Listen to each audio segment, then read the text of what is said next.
Welcome back. Video में आप लोगों का एक बार फिर से स्वागत है। इससे पहले हम लोगों ने डिस्कस किया था मेंडेलियन वोकाबुलरी कि मेंडल के जो रूल हैं उस रूल में कौन कौन से ऐसे टर्मोलॉजी हैं, कौन कौन से ऐसे वर्ड्स हैं जो उन्होंने स्पेशली यूज़ किया था फॉर देयर लॉ और उसको समझने के लिए। तो इससे पहले हम लोगों ने वो सारी चीज़ें डिस्कस कर ली हैं जिसमें हम लोगों ने डोमिनेंट, रिसेसिव, ट्रेड्स, जीन के बारे में और होमोजाइगस, हेटेरोजाइगस सारे जो है टर्मोलॉजी हम लोगों ने देख ली है। आज हम लोग डिस्कस करेंगे about the law of genetics, about the Mendelian law, कितने लॉ हैं और क्या है वो और कब दिए गए थे। अगर इस सवाल का जवाब हमें देखना हो कि कौन सा टाइम है, कितना टाइम पहले उसको दिया गया था, कब उसको एक्सेप्ट किया गया। क्योंकि हमने पहले बताया था मेंडल ने जो लॉ दिए थे वो लॉ देने के बाद बहुत समय के बाद जो है रीडिस्कवर्ड किया गया उसको, और बहुत सारी कंट्रोवर्शियल बातें हुई साइंटिस्ट लोगों के द्वारा कि because he was not a scientist, he was a simple pope in a church, पादरी थे वो जो है, और मैथमेटिशियन थे वो, बायोलॉजिस्ट भी नहीं थे। तो कोई एक बायोलॉजिस्ट नहीं होने के बावजूद जो है कोई रूल दे रहा है बायोलॉजी के लिए या जेनेटिक्स के लिए, तो बहुत बड़ी बात है। तो बहुत सारे ऐसी कंट्रोवर्शियल बातें हुई। फिलहाल में हम लोग देखते हैं उनके बारे में। 1865 और 1866 के करीब उनका जो लॉ दिया गया था, पहली बार जो है लॉ सामने आया जो उनके थ्रू दिया गया था, जो कि बहुत ज़्यादा कंट्रोवर्शियल था, उसको एक्सेप्ट नहीं किया गया। 1900 में रीडिस्कवर्ड किया गया था उस लॉ को। हमने पहले आपको बताया था कि रीडिस्कवरी में डी ब्रिस और कॉरेंस और शेनमा, ये तीन साइंटिस्ट थे जिन्होंने रीडिस्कवर्ड किया था लॉ को। विलियम बेटसन साइंटिस्ट थे जिन्होंने टर्म दिया था जेनेटिक्स सबसे पहले जो, तो जेनेटिक्स टर्म दिया है। He was the first who support the Mendelian law, और जिन्होंने मेंडेलियन लॉ को सपोर्ट भी किया था और जेनेटिक्स टर्म दिया था। उसके बाद बावेरी और सटन जो कि साइंटिस्ट थे जिन्होंने एक थियरी दी थी, थियरी ऑफ क्रोमोसोमल थियरी, जिसको टीएच मॉर्गन ने जोड़ा जेनेटिक्स के साथ। याद रखिएगा कि बावेरी सटन ने क्रोमोसोमल थियरी दी थी जिसको जेनेटिक्स के साथ अटैच किया था टीएच मॉर्गन ने। तो फिर जो थियरी क्रिएट हुई उसको नाम दिया गया chromosome theory of inheritance attached by the TH Morgan 1915। ये जो जेनेटिक्स है उसको टीएच मॉर्गन ने अटैच कर दिया था उनकी थियरी के साथ, जो कि बावेरी और सटन के थ्रू दी गई थी। फाइनली रोनाल्ड फिशर जिनकी थियरी थी नेचुरल सिलेक्शन की, या थियरी ऑफ नेचुरल सिलेक्शन, जिसको जेनेटिक्स के साथ अटैच किया गया, और उस समय सबसे पहले जो है जेनेटिक्स के रूल को पब्लिश किया गया, और दैट वाज द टाइम जब मेंडल को फादर ऑफ जेनेटिक्स कहा गया। 1930 के करीब में फाइनली जो है लॉ उनका जो दिया गया था 1866 के करीब, और फाइनली जो है उनका लॉ जो है एक्सेप्टेड हुआ वो 1930 के करीब।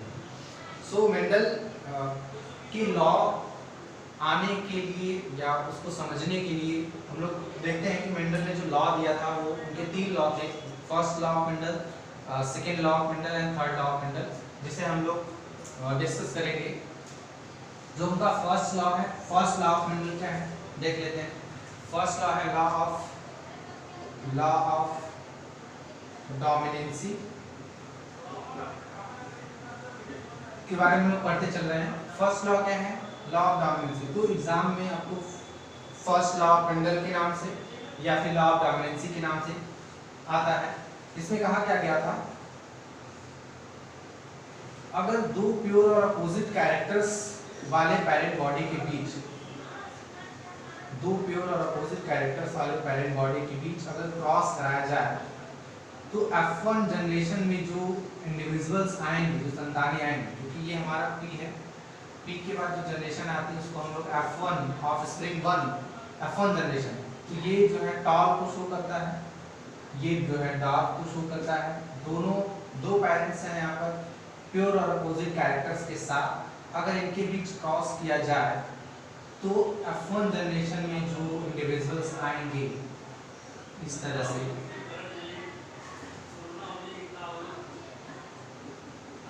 उनमें सभी कैरेक्टर्स में से केवल डोमिनेंट कैरेक्टर ही दिखाई देता है। जैसे कि टॉल है तो जितने भी बच्चे होंगे वो सब के सब हाइब्रिड टॉल, इसका फिनोटाइप रेशियो होगा 1:1:1:1, और जीनोटाइप रेशियो भी होगा 1:1:1:1। तो रूल क्या है, ये तो क्रॉस हो गया। रूल क्या है कि अगर हम दो प्योर और अपोजिट कैरेक्टर्स वाले पेरेंट्स के बीच क्रॉस करा दें, आप देख सकते हैं दो प्योर और अपोजिट कैरेक्टर्स वाले पेरेंट के बीच अगर क्रॉस करा दें तो F1 जनरेशन में जो इंडिविजुअल्स आते हैं उनमें केवल डोमिनेंट कैरेक्टर ही दिखाई देता है। यहाँ पर हमेशा जो डोमिनेंट का जो जीन होता है वो कैपिटल लेटर में दिखाया जाता है उसको, जैसे कैपिटल T हो गया, कैपिटल R हो गया, कैपिटल B हो गया। तो ये जो होते हैं वो डोमिनेंट होते हैं। मैंने पहले भी आपको बताया था जब हम लोग वोकैबुलरी पढ़ रहे थे।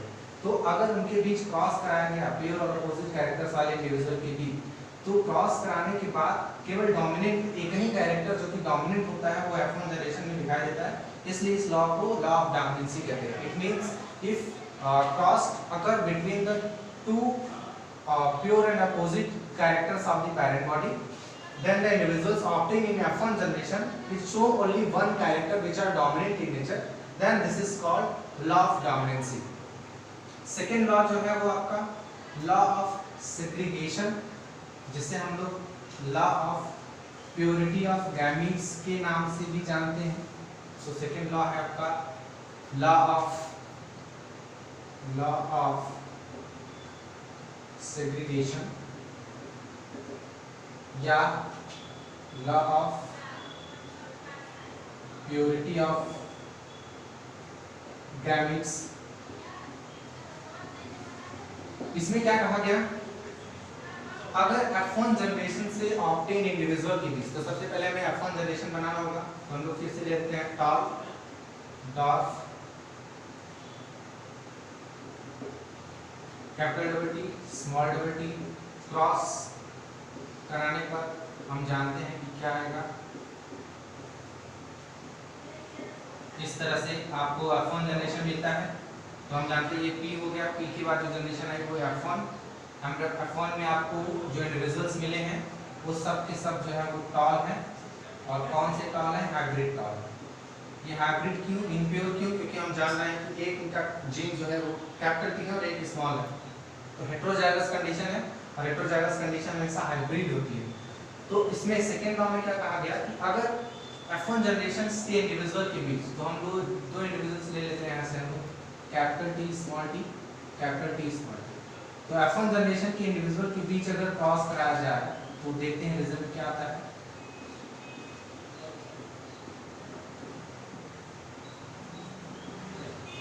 अगर F1 जनरेशन से ऑब्टेन इंडिविजुअल के बीच क्रॉस कराया जाएगा तो आने वाली F2 जनरेशन, तो ये आपका F1 हो गया, आने वाली F2 जनरेशन के जो इंडिविजुअल्स होते हैं उनमें जो कैरेक्टर्स होता है वो 75:25 के रेशियो में बढ़ जाता है। इसलिए इस लॉ को लॉ ऑफ सेग्रीगेशन कहते हैं। इसे law of purity of gametes भी कहा जाता है, क्योंकि इसमें इनप्योर गैमेट्स, जैसे हम लोग देख सकते हैं कि ये टॉल है, ये भी टॉल है और दोनों इनप्योर हैं। इनप्योर कैसे हैं? क्योंकि इनका जीन सेम नहीं है। जबकि जीन सेम होता है तो इंडिविजुअल प्योर माना जाता है और जब सेम नहीं होता तो इंडिविजुअल इनप्योर माना जाता है, अशुद्ध माना जाता है।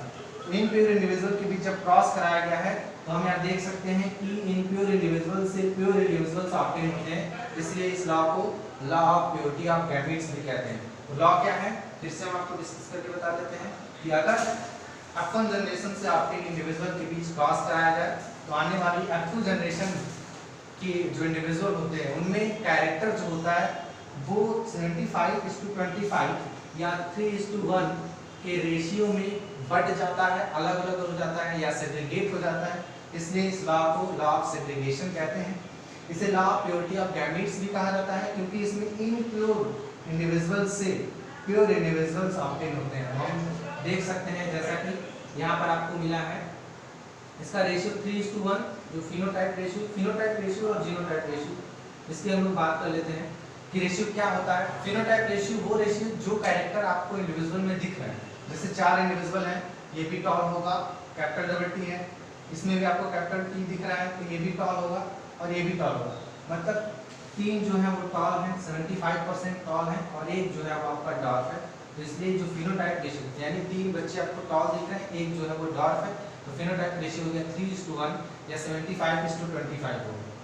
जीनोटाइप रेशियो क्या है? जीनोटाइप रेशियो हम लोग देखते हैं कि कितने हेटेरोजाइगस और कितने होमोजाइगस, मतलब ये है कि कितने प्योर है और कितने इम्प्योर। हम देख सकते हैं कैपिटल डबल T, तो तो ये एक प्योर हो गया। वन रेशियो, ये कैपिटल टी स्मॉल टी, ये दोनों के दोनों जो है वो इनप्योर है और इनप्योर टॉल है। तो 1:2 रेशियो, एक आपको प्योर डॉट दिख रहा है रेशियो, यानी ये वाला आपका डॉट और ये तीनों जो है वो टॉल है, जिसमें से ये वाला कैपिटल डबल टी वाला जो है वो प्योर टॉल होगा। तो अगर फिनोटाइप रेशियो तो आप देख सकते हैं 3 टॉल हैं, एक डार्क है, लेकिन जीनोटाइप रेशियो हम देखेंगे कि ये वाला प्योर है, ये दोनों इम्प्योर है, ये वाला प्योर है। यानी जीनोटाइप में हम लोग जीन की प्योरिटी देख रहे हैं, इंडिविजुअल की प्योरिटी चेक करते हैं, और फिनोटाइप रेशियो में हम लोग केवल उसका कैरेक्टर देखते हैं। इस तरह से हम लोग जो है कैरेक्टर को देख करके और उनका रेशियो बता सकते हैं, जीन को देख करके उनका रेशियो निकाल सकते हैं, फिनोटाइप और जीनोटाइप। आप अपने से भी क्रॉस चेक कर सकते हैं इस लॉ के लिए। जैसे आप जीन ले सकते हैं capital double R small double R, जिसको आप फर्स्ट और सेकंड लॉ पर क्रॉस करा के दिखा सकते हैं। आपका रेशियो अगर ये आता है, इसका मतलब आपका क्रॉस जो है वो सही है। अब हम लोग बात करते हैं थर्ड लॉ ऑफ मेंडल की, जिसे लॉ ऑफ इंडिपेंडेंट असॉर्टमेंट के नाम से भी जानते हैं।